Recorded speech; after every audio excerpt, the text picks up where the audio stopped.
यस्ति स्वयं स्वभावाति प्रभावित्सन्कर्मणः तस्मै संज्ञानरूपाय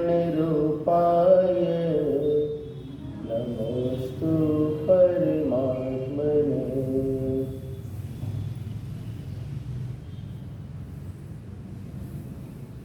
आचार्य पूज्यपाद द्वारा रचित इष्टोपदेश नामक ग्रंथ पर हमारी चर्चा विगत कुछ दिनों से चल रही थी।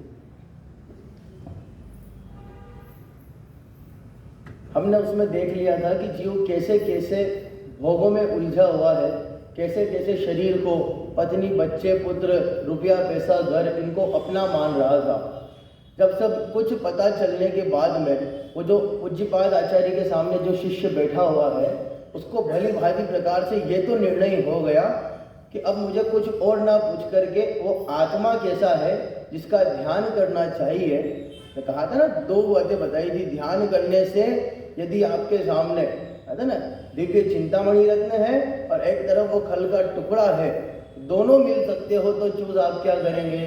अनुव्या। तो बताया था कि भाई उस खल के टुकड़े से तो अच्छा है चिंतामणि रत्न कौन छोड़ेगा।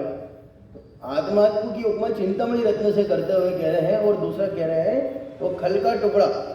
जब एक से वो आत्मा का अनंत सुख मिल सकता है, मोक्ष सुख मिल सकता है और उसी से शरीर के रोग आदि दूर हो सकते हो, तो दोनों में से आप चूज क्या करेंगे?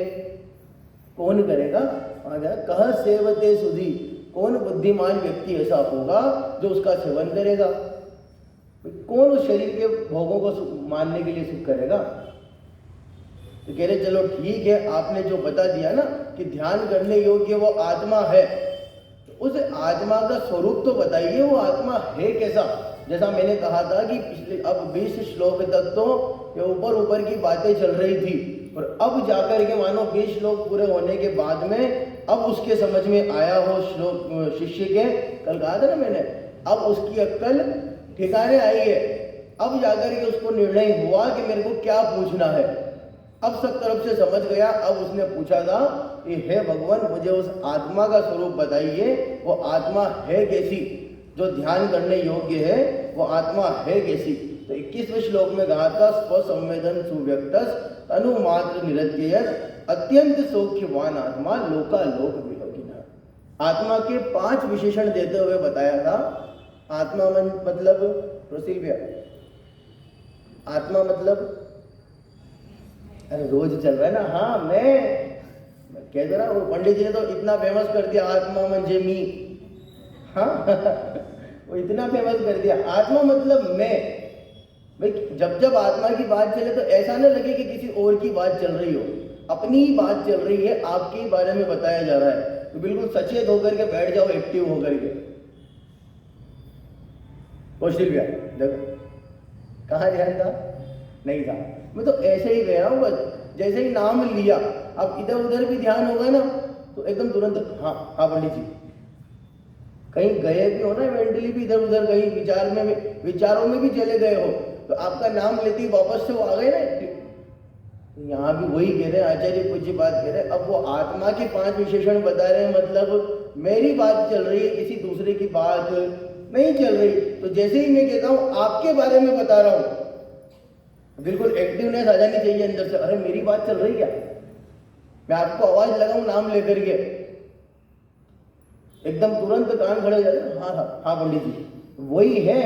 यहाँ भी ऐसे ही सुनिएगा जैसे कोई मेरा नाम लेकर के ही आचार्य पूज्यपाद पुकार रहे हैं और मेरे ही गुणों को बता रहे हैं कि वो आत्मा स्वसंवेदन सुव्यक्त, स्वसंवेदन से, स्वानुभव से अच्छी तरह से भली भांति प्रकार से जानने में आने वाला है, सुव्यक्त अच्छे से व्यक्त होने वाला है, और तनु मात्र शरीर प्रमाण है। कल जैसे उदाहरण देके बताया था, चींटी के शरीर में है तो आत्म प्रदेश चींटी बराबर है, हाथी के शरीर में है तो हाथी बराबर है। क्वालिटीज दोनों की आत्मा की, दोनों जीवों की बराबर है। तनु मात्र इसलिए कहा कि शरीर प्रमाण उसके आत्म प्रदेश होंगे। वही चींटी में है और वही जो महामत्स्य का उदाहरण दिया था, उस महामत्स्य में भी आत्म प्रदेश उतने बड़े और चींटी में है तो उतने बड़े। कह रहे तनु प्रमाण, शरीर प्रमाण है तनु मात्र। और कह रहे निरत्य, हमेशा रहने वाला है, अविनाशी है, नश्वर नहीं है, कभी नाश नहीं होगा। किसका? किसका? मेरा। ऐसी आवाज निकलनी चाहिए जैसे शेर दहाड़ के कहता है ना, जैसे शेर दहाड़ता है ऐसी दहाड़ आनी चाहिए। किसी दूसरे की थोड़ी बात चल रही भाई साहब। मैं कभी नाश होने वाला नहीं हूं, मेरा कभी नाश नहीं होगा। निरत्य यह, मैं हमेशा रहने वाला नित्य स्वभाव वाला हूं। जब अपने बारे में ये कहा जाए तो एकदम शेर दहाड़ता ऐसे कहना चाहिए, मेरा कभी नाश नहीं होगा। किसकी बात चल रही है? मेरी तो बात चल रही है। अत्यंत सौख्यवान, अनंत सुख को देने वाला है और लोकालोक विलोकिनः, लोक और लोक को जानने वाला है। इन 5 विशेषणों के माध्यम से हमारी चर्चा हुई थी। जब ये बता दिए तो वो शिष्य जो सामने बैठा है, वो शिष्य कह रहा है हे भगवान, इस आत्मा की उपासना करने से होगा क्या? और आत्मा की उपासना किस प्रकार होगी, किस प्रकार हमें करनी चाहिए? आपने कह तो दिया कि ध्यान करने योग्य वो आत्मा ही है। कहा था ना पिछले 2 श्लोक पहले, ध्यान करने योग्य आत्मा ही है, शरीर नहीं है। फिर कह रहे हैं वो आत्मा है कैसा? तो 5 विशेषणों ने बताया। आत्मा का स्वरूप मतलब मेरा स्वरूप बताया, ठीक है ना। फिर वो कह रहा है शिष्य जो सामने बैठा है, भाई आपने स्वरूप तो बता दिया मेरा स्वरूप, लेकिन मुझे अब इसका ध्यान करना कैसे होगा? क्या करूं ध्यान करने के लिए? कैसे ध्यान करना होगा? तो उसका समाधान करते हुए आचार्य पूज्यपाद बता रहे हैं, संयम्य करण ग्राम, संयम्य करण ग्राम, मेकाग्रत्वेन चेतसः, मेकाग्रत्वेन चेतसः, आत्मानमात्मवान्ध्याये, दात्मनैवात्मनि स्थितम्। देखिए अनुष्टुप छंद है तो हर चरण में 8-8 शब्द होंगे, 8-8 अक्षर होंगे।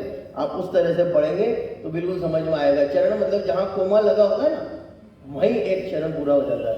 तो 8 अक्षर उसमें आपके मिलेंगे आपको। तुम चित्त की एकाग्रता से इंद्रियां वश कर सभी, ध्यावो स्वयं से आत्मा को जो सदा आत्मस्थ ही। उस आत्मा का ध्यान करें कैसे? तो बता रहे हैं संयम्य करण ग्रामम। संयम्य वश में करके, संयम मतलब क्या होता है? वश में करना, संयम से रहना, वश में करना। संयम्य करण ग्रामम, करण ग्राम किसको कहा पता है? करण ग्राम, हाँ, इंद्रियों के समूह को, 5 इंद्रियों के समूह को कहा करण ग्राम। तो 5 इंद्रियों के समूह पर तो क्या रखना है? संयम रखना है, वश में करना है।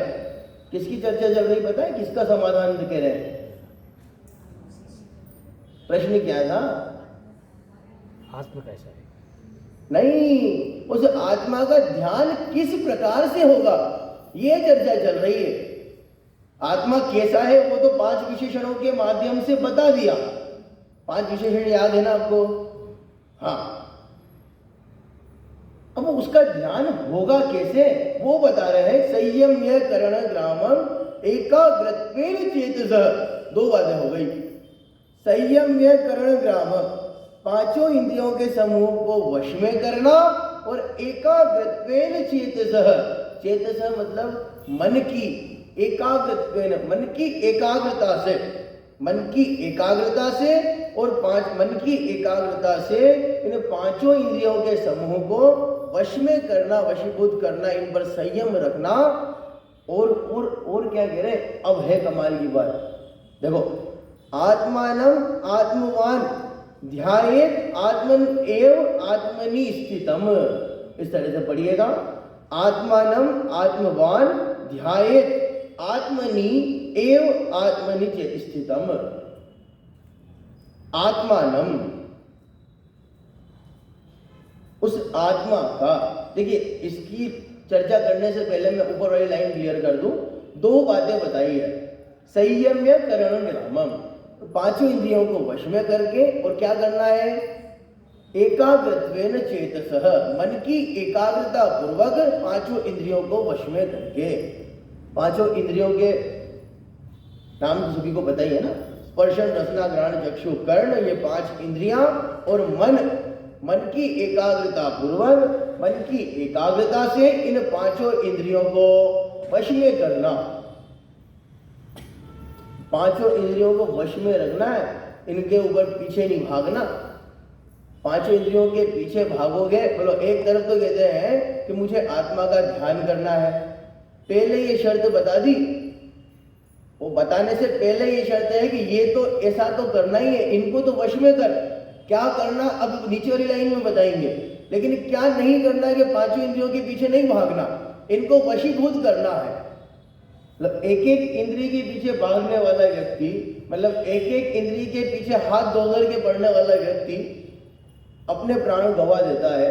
तो हम तो पांचों इंद्रियों के पीछे नहा धो करके पड़ गए ना, स्पर्शन रसना घ्राण चक्षु कर्ण, पांचों इंद्रियों के पीछे नहा धो के पड़ गए। कौन कौन प्रसिद्ध है पांच इंद्रिय में, आपको जानकारी होगी ना। स्पर्शन इंद्रिय में कौन प्रसिद्ध बताया, हाथी। रसना में मछली, घ्राण में भौरा, चक्षु में पतंगा, और कर्ण इंद्रिय में हिरण। अब वो कैसे कैसे प्रसिद्ध है, जब आपको नाम पता है तो उसके पीछे की पूरी दास्तान पता होगी। ये जीव तो एक एक जीव एक एक इंद्रिय के चक्कर में पड़ करके अपने प्राण गवा देते हैं, अपना जीवन खत्म कर लेते हैं। तो हम तो इन पांचों इंद्रियों के पीछे नहा धो करके पड़े हुए हैं, तो हमारा क्या होने वाला है। आचार्य पूज्यपाद सबसे पहले ये कह रहे हैं कि इनको कंट्रोल में करो, पहले मन की एकाग्रता से और पांचों इंद्रियों को वश में करके, संयम में पांचों इंद्रियों को वश में करके। अब कह रहे क्या, अब क्या करना, आत्मानम, आत्मा को आत्मवान पुरुष ध्यायेत, ध्यान करना चाहिए। आत्मनम एव, आत्मनम एव, आत्मा के द्वारा ही आत्मनि स्थितम, आत्मा में स्थित होकर। क्या कह रहे हैं, आत्मवान पुरुष को आत्मा के द्वारा आत्मा में स्थित होकर ही आत्मा का ध्यान करना चाहिए। ध्यान विधिलिंग लगा रहे, चाहिए अर्थ में ध्यान करना चाहिए। फिर से बोलो, आत्मवान पुरुष को आत्मा के द्वारा ही आत्मा में स्थित होकर आत्मा का ही ध्यान करना चाहिए। तो कितनी गजब की बात है जी। किसका ध्यान करना, कौन करेगा, यहाँ अगले श्लोक में बताएंगे। यहाँ कोई भेद का कोई संबंध ही आपस में नहीं है। वहां कहेंगे ध्यान करने वाला भी आत्मा, ध्याता भी आत्मा है ना, ध्येय भी आत्मा, और वो ध्यान स्वयं वो भी आत्मा। मतलब आत्मावान पुरुष को आत्मा के द्वारा आत्मा में स्थित होकर आत्मा का ही ध्यान करना चाहिए। लोग कितना कठिन काम होगा।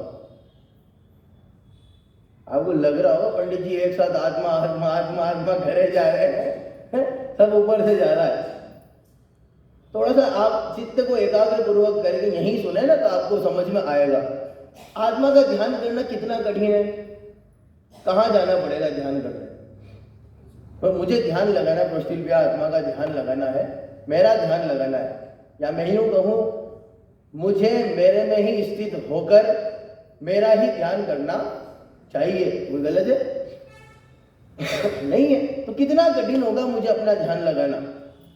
आत्मवान पुरुष को आत्मा में स्थित होकर आत्मा का ध्यान लगाना तो भैया बहुत कठिन बात है ना। कहाँ जाना पड़ेगा बताओ, कौन से पर्वत पर चले, कहीं तीर्थ स्थानों पर चले, किसी पर्वत पर चले, या कहीं और कहाँ चले आत्मा का ध्यान करने, वही पहला वाला ध्यान रखना, यस्य स्वयं स्वभाव आपतिर अभावे कृष्ण कर्मणः। भाई मैंने उस दिन बताया था, पहले ही दिन, कहीं बाहर जाने की आवश्यकता हमें है ही नहीं। इतना सरल काम है, इतना सरल काम है। हमारे आपके यहाँ भी आए थे, हमारे गुरु हैं जिनने हमें पढ़ाया है, धर्मेंद्र जी भाई साहब शास्त्री।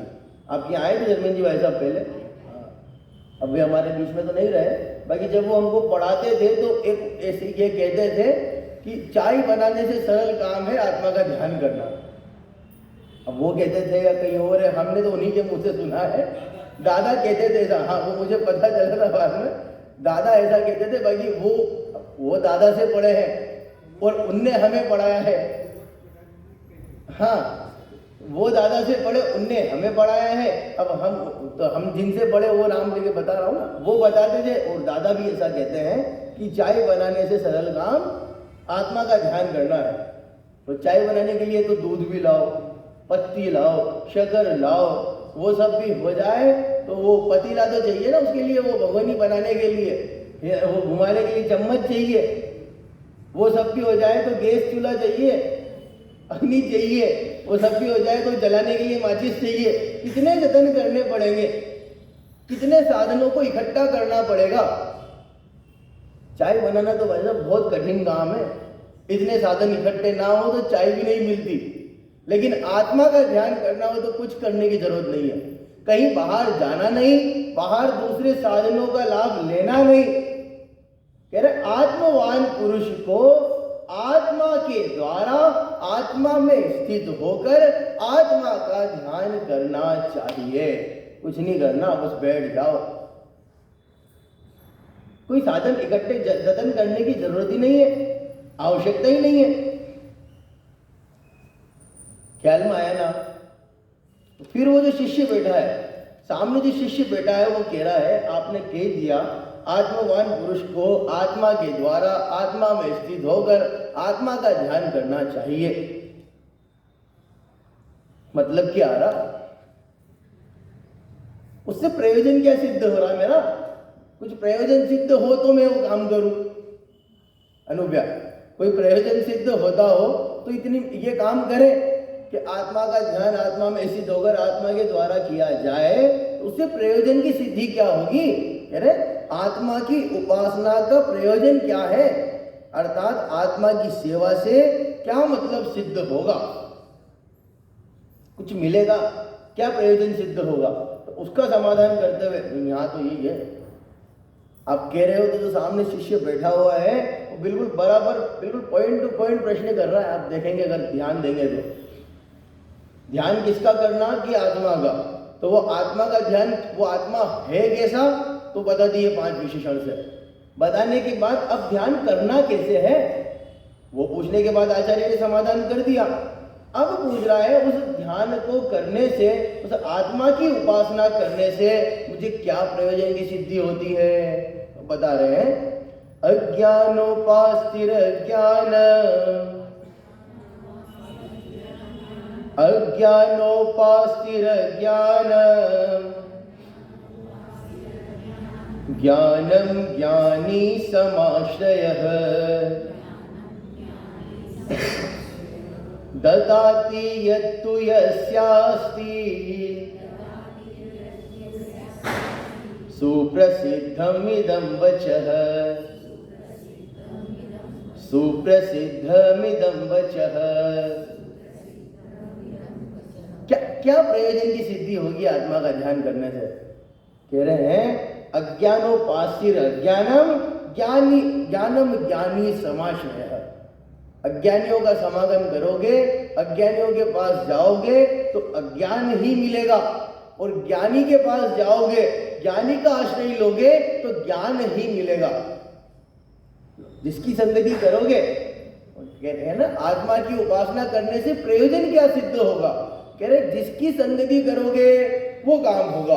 अज्ञानी की संगति करोगे तो अज्ञान मिलेगा, और ज्ञानी की संगति करोगे तो ज्ञान मिलेगा। ददाति यत्तु यस्यास्ति, ददाति यत्तु यस्य अस्ति, ददाति देता है, यत्तु यस्य अस्ति, जिसके पास जो होता है वही देता है। अज्ञानी के पास अज्ञान है तो अज्ञान ही देगा, बुरी संगति होगी तो वो वही सीख देगा जो उसके पास में है। क्या कहते हैं, अब क्या उठाई गिरे मवाली, जो लड़के ऐसे घूमते रहते हैं ना बेकार गलियों में, जिनकी पूरी हरकतें होती है, व्यसन करते हैं, अनुप्या क्या कहते हैं उनको इधर, गुंडे, गुंड, गुंड। उनकी संगति करोगे तो क्या मिलेगा, उनकी संगति मिलोगे तो ज्ञान की बातें मिलेगी क्या? क्या सिखाएंगे वो? वही भाषा, वही बोली जो वो बोलते हैं, वही सारी क्रियाएं जो वे करते हैं, और वही सारे व्यसन जो वो करते हैं, उनके पास में वही है। गलती उनकी क्या है? यहाँ कह रहे हैं अज्ञानी के पास जाओगे तो अज्ञान मिलेगा, ज्ञानी के पास जाओगे तो ज्ञान मिलेगा। उन गुंडे के पास जाओगे चीजें सारी वही सीखने को मिलेगी, और यहाँ आओगे महावीर भवन में सुनने को तो भाई धर्म की बातें सुनने को मिलेगी। भाई कह रहे जिसके पास जो होगा वही मिलेगा। अज्ञानोपास्तिर अज्ञान ज्ञानम ज्ञानी समाश्रयः। कह रहे ददाति यत्तु यस्यास्ति सुप्रसिद्धम इदम वचः। ये वचन, ये सुक्ति सुप्रसिद्ध है। हर आगे सुक्तियां सब पढ़िएगा, सुक्ति समझते, सुवचन वो है ना, सुक्तियां, ये प्रसिद्ध सुक्ति है, प्रसिद्ध वचन है। ददाति यत्तु यस्यास्ति, ये याद रख के जाइएगा अनुप्या। ददाति यत्तु यस्यास्ति, जिसके पास जो होता है वही देता है। वीतरागी भगवान के पास में पूजन आराधना करने आओगे तो क्या मिलेगा? वीतरागता मिलेगी। उनको देख करके वीतरागी होने की प्रेरणा मिलती है। यहाँ ऐसा मतलब मत समझना कि यहाँ वीतरागता बढ़ रही हो, रेवड़ी बढ़ती ऐसे वीतरागता बढ़ रही हो, ऐसा नहीं है। वीतरागी भगवान के पास आओगे तो वीतरागता की प्रेरणा मिलेगी, और रागी द्वेषी के पास जाओगे तो द्वेष की प्रेरणा मिलेगी। भाई जिसके पास जो होगा वही तो देगा ना। अभी कल सुबह मिथुन का एक उदाहरण बता रहे थे मुझे, कुदेवादी का उदाहरण दे रहे थे। तो जहां अभी वो प्रवचन करने शाम को जाते हैं वहीं की बात सुना रहे थे कि वहाँ ऐसे कुदेव के प्रकरण में जब किसी ने उनसे पूछा कि इनकी सेवा क्यों नहीं करनी चाहिए, तो वो लोग वहाँ पर उनको अष्टद्रव्य से पूजन करते हैं। वो बता रहे थे पंडित जी, मैंने उनको ऐसे समझाया ना जब, तो उनको समझ में आ गया। तो मुझे वहाँ से ये उदाहरण मिला, जब उनने क्या समझाया था देखना। उनने कहा आप करते हैं जन्म जरा मृत्यु विनाशनाय जलम निर्वपामिति स्वाहा। हे भगवान, मेरे जन्म जरा मृत्यु का विनाश करने के लिए मैं आपको जल चढ़ाता हूँ। अब जिन कुदेवादी की वो पूजन अष्टद्रव्य से कर रहे हैं, उनके स्वयं का जन्म जरा मृत्यु का नाश नहीं हुआ, वे अभी उनके खुद के जन्म मृत्यु का दोष चल रहा है, वे खुद संसार में भटक रहे हैं, तो हमें कैसे बचाएंगे? जो स्वयं संसार में भटक रहा हो वो हमें कैसे बचाए? तो उन्हें की पूजा नहीं करनी चाहिए। तो तब मिथुन भाई ने बताया कि उनको ऐसा कहने से समझ में आया। तो मुझे वहां से वो चीज मिली, ददाति यत्तु यस्यास्ति, जिसके पास जो होगा वही तो देगा। वीतरागी भगवान के पास में आओगे, और यहाँ आकर के हम फिर भी कह रहे हैं, भले व्यवहार से वो बात हो कि हे प्रभु, जन्म जरा मृत्यु का विनाश करने के लिए मैं आपको जल समर्पित करता हूँ। अब वो देंगे कैसे पता है? मैंने अभी कहा ना, यहाँ बट नहीं रही, फिर देते कैसे हैं कि उनके जन्म जरा मृत्यु का नाश हो गया ना, इसलिए हे भगवान, आपको देख करके मुझे ऐसी प्रेरणा मिलती है कि जैसा स्वरूप आपका हुआ वैसा ही मैं अपना भी करूंगा। तो जिसके पास जो होगा, यहाँ जन्म मृत्यु का नाश हुआ है तो यहाँ जन्म मृत्यु का नाश आपको प्रेरणा मिलेगी, लेकिन जहाँ हुआ ही नहीं उनके पास से कैसे मिलेगी?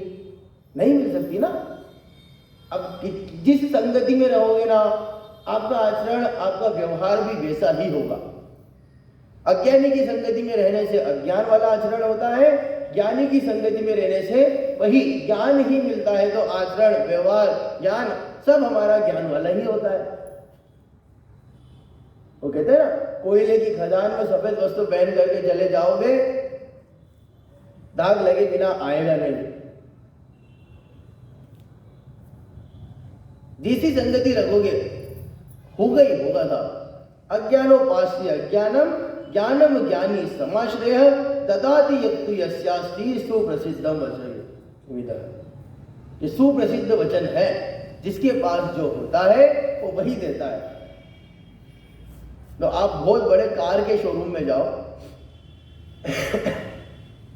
विजय भैया, किसी कार के शोरूम में जाओ आप और अंदर गए, टाटा मोटर्स पे गए, बड़ा अच्छा बड़ा सा शोरूम था दीदी, बड़ा सा शोरूम है। आप कार के शोरूम पर गए और जाकर के कहा अच्छी ताजी वाली मिठाइयाँ कौन सी आपके पास, दीजिएगा। क्या कहा? टाटा मोटर्स पर कार के शोरूम में जाकर के आप कह रहे हैं भाई साहब बढ़िया भैया अच्छी बढ़िया मिठाई ताजी वाली मिठाइयाँ जो हो ना वो बता दो आप मुझे। क्या कहेगा? पेड़ा। हाँ पेड़ा चाहिए, पेड़ा दे दो। वो ये नहीं कहेगा कि पेड़ा ताजा है, वो कहेगा दिमाग तो ठिकाने है तेरा। भाई जिसके पास जो होगा वही तो देगा। मिठाई की दुकान पर के जाकर के कपड़े मांगने लग जाओगे तो मिल जाएंगे क्या? जैसे कार की दुकान पर आपने मिठाई मांगी, वो नहीं दे सकता, क्यों? उसके पास में वो चीज है ही नहीं ना। कार की शोरूम पर जाकर के कार लीजिए, मिठाई नहीं मिलेगी। मिठाई के शोरूम पर जाकर के मिठाई लीजिए, कपड़े नहीं मिलेंगे। क्यों? ददाति यत्तु यस्यास्ति, जिसके पास जो होता है वही देता है। इसलिए कह रहे हैं ज्ञानी के पास, देखो अज्ञान के बहुत सारे अर्थ हैं। अज्ञानी किसको कहा पता है? वो चेतन भैया नहीं आया है। चेतन को छोड़कर, जीव को छोड़कर, मुझे आत्मा को छोड़कर के बाकी सब को कहा अज्ञानी। वो ज्ञानी मतलब वो आत्मा। अब लगाइएगा श्लोक से अर्थ। ज्ञानी मतलब आत्मा और अज्ञानी आत्मा को छोड़कर के वे सभी द्रव्य वहां कहा अज्ञानी। तो अज्ञानी के पास में, अज्ञानी भी शरीर, कहा था शरीर की उपासना करेगी आत्मा की, याद कीजिएगा पिछले 2 श्लोक। तो अज्ञानी मतलब शरीर, ज्ञानी मतलब आत्मा। तो अज्ञानी के पास जाओगे तो अज्ञान मिलेगा, और ज्ञानी अनंत ज्ञान का भंडार जो आत्मा है इसका ध्यान करोगे, इसकी उपासना करोगे तो ज्ञान ही मिलेगा। अनंत सुख वाले आत्मा के पास जाओगे, क्योंकि स्वभाव से तो अनंत सुख वाला हूं ना मैं, तो अनंत सौख्यवान कहा था ना, अत्यंत सौख्यवान। 5 विशेषण याद आए ना आपको? उसमें एक है ना 4थे नंबर का, अत्यंत सौख्यवान, अनंत सुख वाला हूं मैं हूं। तो मैं, जब आत्मा अनंत सौख्यवान है और इसका ध्यान करेंगे तो क्या मिलेगा? सुख ही मिलेगा। तो अगर आपको अनंत सुख चाहिए हो तो आत्मा का ध्यान करना है। फिर वो जो सामने शिष्य बैठा हुआ है, वो शिष्य कह रहा है कि हे भगवान, उस आत्मा का ध्यान तो मैं कर लूंगा, लेकिन उस आत्मा के ध्यान करने से होगा क्या? क्या कह रहा है? फिर और ध्यान करूंगा तो और क्या लाभ होगा मुझे? कोई लाभ है क्या? होगा क्या? तो उसके लिए अगला श्लोक कहते हुए कह रहे हैं परिषहाद्य विज्ञान, परिषहाद्य विज्ञान दास्रवस्य निरोधिनी जायते ध्यात्म योगेन कर्मणामाशु निर्जरा, कर्मणामाशु निर्जरा। परिषहाद्य विज्ञानात् आश्रवस्य निरोधिनः। परिषहाद्य विज्ञानात्, परिषह आदि का अनुभव, परिषह आदि का वेदन नहीं होता। आश्रवस्य निरोधिन, और आश्रव का, आश्रवस्य वो जो कर्मों के आने का द्वार कहते हैं ना आश्रव को, तो आश्रवस्य निरोधिन, वो आश्रव को रोकने वाली है। क्या? जायते, होती है, अध्यात्म योगेन, अध्यात्म योग से, उस आत्मा के जुड़ान से, अध्यात्म योग से, कर्मणाम आशु निर्जरा, कर्मणाम निर्जरा, कर्मों की निर्जरा होती है। आशु मतलब पिछले 4-5 श्लोक पहले शब्द आया था आशु का, मैंने बताया था ना, आशु कवि, एक तो कवि और एक आशु कवि। कवि कविताओं की रचनाएं करता है, लेकिन आशु कवि की क्वालिटी है जो तुरंत यहाँ बैठा है, इस सभा को देखा और देख करके तुरंत इसके ऊपर एक कविता बना दी। तो आशु मतलब ही होता है जल्दी, तुरंत, शीघ्र, ये आशु मतलब है। कर्मणाम आशु निर्जरा, कर्मों की शीघ्र ही निर्जरा होती है। क्या हो गया? परिचय आदि का वेदन नहीं होता, आश्रवस्य निरोधिन, आश्रव को रोकती है। अध्यात्म योग से कर्मणाम आशु निर्जरा, जो पुराने कर्म बंधे हुए थे उनकी निर्जरा होती है। किससे? आत्मा का ध्यान करने से, है ना। जायते अध्यात्म योगे न, उस अध्यात्म योग से होती है। ये तीन बातें बताई। कर्मणाम आशु निर्जरः, कर्मों की तुरंत शीघ्र ही निर्जरा होती है। जो पुराने कर्म बंधे हुए थे, देखिएगा अब कितना गजब का काम होगा। जो पुराने कर्म बंधे हुए थे उनकी तो होगी निर्जरा। एक पॉइंट तो गया। आश्रवस्य निरोधिन, और आश्रव को रोकती है, मतलब नए कर्मों का जो बंध होता है उनको रोकती है। और परिचयादि विज्ञानात्, परिचय आदि का जो वेदन होता है वो नहीं होता, परिचय आदि का अनुभव नहीं होता। कितना तो है पूरा प्रथमान योग इन उदाहरणों से भरा पड़ा है कि परिचय का वेदन नहीं होता। अब देखो, दो चीजें होती है भाई, एक उपसर्ग और एक परिचय। उपसर्ग तो क्या? हाँ, जो देवताओं, मनुष्य या तिर्यंच आदि के द्वारा किए जाने वाले का। और परिचय जो स्वयं खुद ही पैदा करते हैं, यूं मानो आप। देखिएगा, जैसे कितने उदाहरण मिलेंगे। गज कुमार मुनिराज का है, सुकुमार मुनिराज का है? सिर पर वो सियारनी खा रही है, सिर पर सिगड़ी चल रही है, वो 5 पांडवों का गरम कड़े पहना दिए। कितने उदाहरण है। अब बाकी ये तो है उपसर्ग में। अब परिचय मतलब जो स्वयं करते हैं, सर्दी, गर्मी, बरसात, भूमि पर सोना, ये सारे परिचय है, उपसर्ग परिचय। इनका वेदन नहीं होता, पता नहीं चलते, फील नहीं होता। ये होते हुए भी फील नहीं होने देते। वो क्या क्वालिटी होगी, कौन सी शक्ति है ऐसी, क्या क्वालिटी है? वो कह रहे हैं जायते अध्यात्म योगेन, अध्यात्म योग से, उस आत्मा के ध्यान से, अध्यात्म के योग से हो जाते हैं। परिचय आदि का वेदन नहीं होता, आश्रव रुक जाता है और कर्मों की निर्जरा होती है। ख्याल में आया ना? फील ही नहीं होता वैसा। भूमि पर सोते हैं मुनिराज, पैदल चलते हैं, गर्मी में गर्मी फील नहीं होती, बिल्कुल वो तकलीफ देने नहीं देते। तो क्या तकलीफ नहीं होती क्या उन्हें? गर्मी, भाई गर्मी में उनके बदन में गर्मी नहीं लगती क्या? टेम्परेचर सेम है ना, आपको भी लग रही है, उनको भी। लेकिन वो परिचय कहते हैं ना, परिचय सदा जो सहत है, शक्ति कहाँ से मिलेगी? वो कह रहे हैं जायते अध्यात्म योगेन, अध्यात्म योग से वो शक्ति मिलती है। बहुत सी बार हमारे साथ ही ऐसा होता है, जब किसी कारण क्या है पता है, जब एक और तल्लीनता होगी ना तो दूसरी तरफ का ध्यान नहीं होता।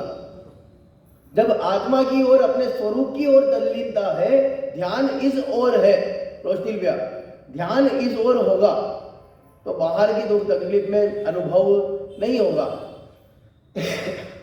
आप कोई काम करते रहो, अभी बहुत तल्लीनता से आप जिस काम को कर रहे हैं, तब आसपास क्या तकलीफ हो जाएगी आपको पता नहीं चलती। हाँ, दुकानदारी कर रहे हो और सामने बिल्कुल पक्का बड़ा ग्राहक बैठा हो।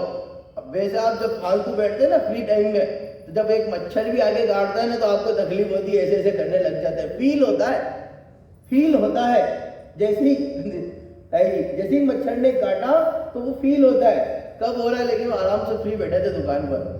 लेकिन जब ग्राहक है ना, जब बिल्कुल लग रहा है कि कोई बड़ा ग्राहक आया है, अनुभव्या, जब लग रहा है ज्वेलरी लेने कोई बड़ा ग्राहक आया है, ज्वेलरी की शॉप है ना, जब लग रहा है कि नहीं यार बड़ा दाव खेल लगेगा अब तो, अब इधर बिल्कुल, तो जितनी तल्लीनता से आप उसके साथ में डील करते हैं, उस तल्लीनता में फिर वो कितने ही मच्छर काटे, नीचे से चूहा के काट जाए या कोई और काट जाए,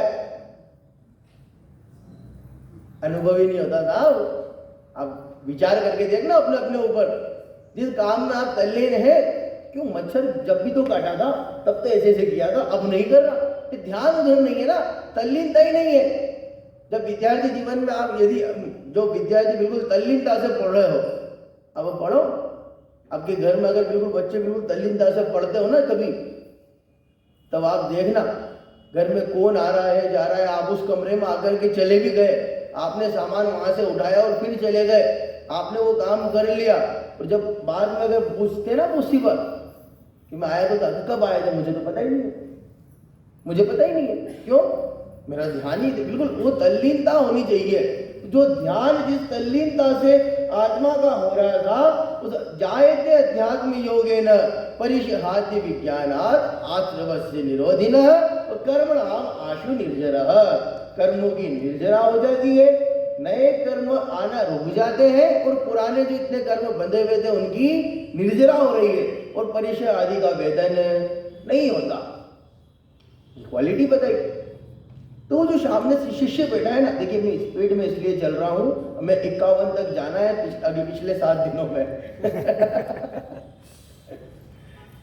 तो वो जो सामने शिष्य बैठा हुआ है, अब उस शिष्य को समझा रहे हैं, मैं कह रहा था ना अभी, आपस में कोई संबंध नहीं है, ध्यान ध्येय ध्याता सब एक ही होगा तो कोई संबंध होने की बात ही नहीं है। लेकिन जहां दो व्यक्ति होंगे, अलग अलग दो होंगे, वहां संबंध होता है, जहां एक ही है वहां कोई संबंध आपस में नहीं है। आपका और अनुप्रिया, आप दोनों यहां बैठते हैं, आप दोनों साधर्मी है, आपस में क्या संबंध है आपका, साधर्मी भाई वाला तो संबंध होगा ना आपस में, दो है तब तो संबंध है। आपका अपने आप से क्या संबंध होगा, भाई मैं ही तो हूं, एक ही तो हूं। जब तक दो नहीं होंगे संबंध होगा नहीं, और जैसे ही दो होंगे तकलीफें चालू हो जाती है। मोह राग द्वेष दो होते से ही हो रहा है, एक है तो कोई तकलीफ ही नहीं है, दो होते ही तो तकलीफें है। वही कह रहे हैं यहां पर, कटस्य कर्ता हमीति संबंधः स्यात् द्वयोर्द्वयोः, संबंधः स्यात् द्वयोर्द्वयोः,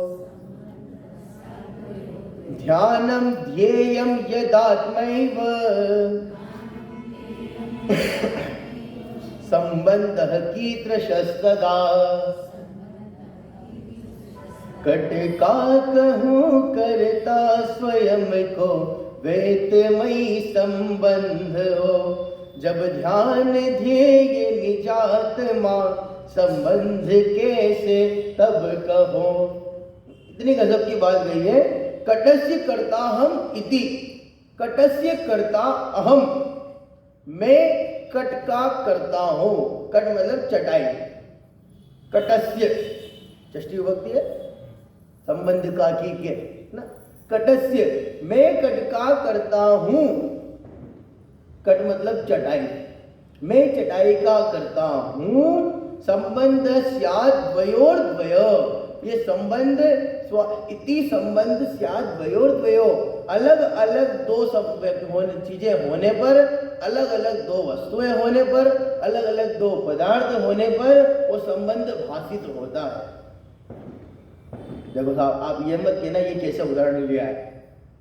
आचार्य पूज्य बाद उस जमाने में, अब वो कहाँ रह रहे हैं, वो चटाई जो अब आपके अभी होता तो मैं कहता मैं मोबाइल का करता हूँ, हाँ मैं वीडियो अपलोड करने का करता हूँ, मैं यूट्यूब चलाने का करता हूँ, मैं व्हाट्सएप पे वीडियो कॉलिंग करने का करता हूँ, तब तो उदाहरण चटाई वाले ही मिल रहे हैं ना। तो जब के उदाहरण है ये, मैं कटका करता हूँ इति संबंध स्यात् द्वयोर्द्वयो, इस प्रकार का संबंध दो अलग अलग पदार्थों के बीच में हो रहा है। दो चीजें हुई ना, जैसे मैंने अभी कहा था, अनुप्रिया और आप दो हैं, दो आपके साधर्मी का संबंध तो कम से कम है, तो ये आपस में दो का संबंध अलग अलग दो चीजें हुई ना। भाई मैं इस मोबाइल का मालिक हूं, मैं तो करता ये कर्म, मैं इस मोबाइल का मैं को चलाने वाला, मैं कर्म, ये कर्म और मैं करता, दो चीजें हुई ना, तब तो संबंध होगा। लेकिन कह रहे हैं जब मैं अकेला ही हूं, मैं ही मेरा ध्यान करने वाला हूं, तो फिर संबंध कौन सा होगा? संबंध की दृशस्तता। कह रहे हैं ध्यानम ध्येयम, ध्यान और ध्येय जद आत्म एव, जब ध्यान और ध्येय आत्मा का ही है, संबंध की दृशस्तता, तो संबंध कैसा होगा? मैं अभी कहा था ना, इससे पहले वाला श्लोक याद करिएगा, वो आत्मनम आत्ममेव आत्मावान पुरुष, आत्मा का ध्यान कहा था ना, आत्मवान पुरुष आत्मा में स्थित होकर आत्मा का ध्यान करना चाहिए। आत्मनम आत्मवान ये ध्यात्म नैवात्मनि स्थितम, आत्मवान पुरुष को आत्मा में स्थित होकर आत्मा के द्वारा आत्मा का ही ध्यान करना चाहिए। तो कह रहे हैं जब मैं ही मेरा ध्यान करूं, ध्येय भी मैं, ध्याता भी मैं, बस ध्यान करने वाला कौन? मैं। अब मान लो मैं इस मोबाइल का ध्यान करूं, तो कहने में आता है कि दो संबंध, दो अलग अलग पदार्थ हुए, दो संबंध है, एक मैं और एक मोबाइल। लेकिन मैं मेरा ही ध्यान कर रहा हूं, और कहां कर रहा? अपने में ही स्थित होकर। किसके द्वारा कर रहा? मेरे ही द्वारा कर रहा। कहां कर रहा? कि अपने में ही कर रहा। तो संबंध होगा कौन सा? कह रहे संबंध की दृशस्तता, तो संबंध किस प्रकार का होगा? वहां संबंध किस प्रकार होगा? मैंने कहा ना, जहां दो हो जाते हैं ना, वो अगले श्लोक में कहेंगे मोह राग द्वेष की चर्चा करते हुए, अगला श्लोक वही आने वाला है। बंधन कैसे होगा और मोक्ष कैसे होगा, वही बताएंगे अगले श्लोक में। कह रहे जहां दो हो जाते हैं वहां राग द्वेष मोह चालू है, लेकिन जहां अकेला आत्मा का आत्मा में स्थित होकर आत्मा के द्वारा ही ध्यान होता है, जहां ध्यान ध्येय ध्याता एक ही है, संबंध की दृशस्तता, वहां कोई तकलीफ भी नहीं है, न कोई संबंध। जैसे ही दो होंगे ना, तो राग द्वेष चालू है।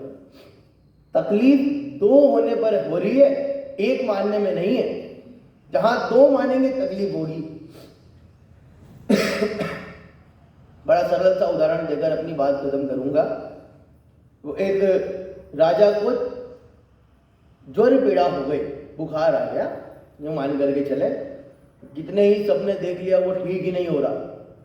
किसी वैद्य ने कहा फलाने मान लीजिए मलियागिरी चंदन पर्वत पर जाकर के वहां का चंदन ले आइए, और उस चंदन को घिस करके राजा के शरीर पर लेप लगाएंगे, तो इस राजा का ज्वर पीड़ा जो है, जो बुखार है, वो दूर हो जाएगा, ये ठीक हो जाएगा। क्या किया जाए? आदेश दिया, चंदन मंगवाया गया, चंदन आया। चंदन आने के बाद में उस राजा की जितनी रानियां थी, जितनी वो सेविकाएं थी, रानियां और उनकी जो क्या कहते हैं उसको, दासियां, हाँ दासियां, सारी की सारी जितनी बैठी और बिल्कुल बैठ करके उस चंदन को घिसने लगी। घिसेंगे नहीं तो लेप कैसे लगाएंगे?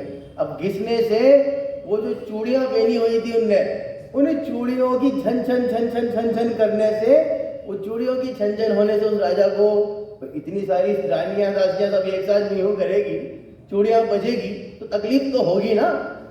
राजा ने कहा ये कहाँ की आवाज आ रही है, कैसे तकलीफ? राजा ठहरा था, पता करवाया उनने कि ये तो आपके लिए वो चंदन घिस रहे हैं ना, आपके लेप लगाने के लिए, तो वो चूड़ियों की आवाज आ रही है, बंद करो इसको।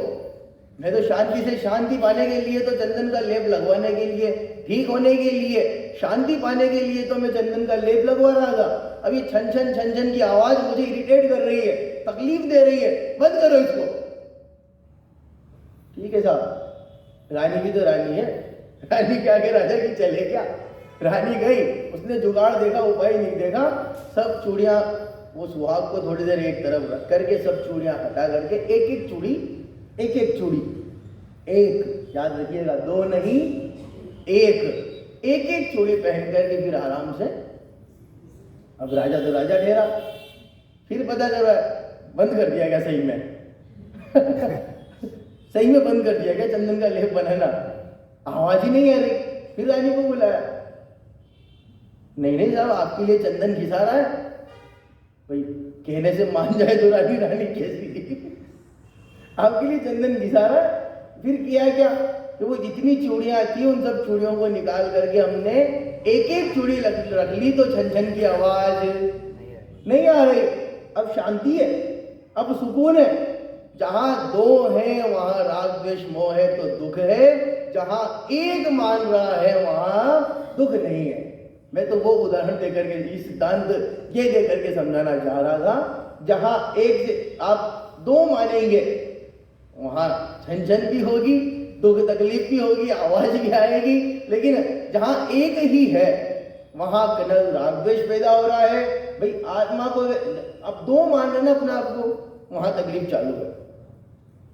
लेकिन जहां एक माना, आगे आएगा वो वही आएगा, हम एक को खलु शुद्ध वाली गाथा से आएगा, मैं एक हूं, निर्मल हूं, शुद्ध स्वभाव वाला हूं, वो आने वाली अगली चर्चा। जब एक मानेगा तो तकलीफ नहीं होगी। तो हम भी आत्मवान पुरुष बनकर आत्मा का ध्यान आत्मा में स्थित होकर आत्मा के द्वारा ही करें और परम सुख को प्राप्त करें। इतना कहकर अपनी बात को विराम देता हूँ। शेष चर्चा कल।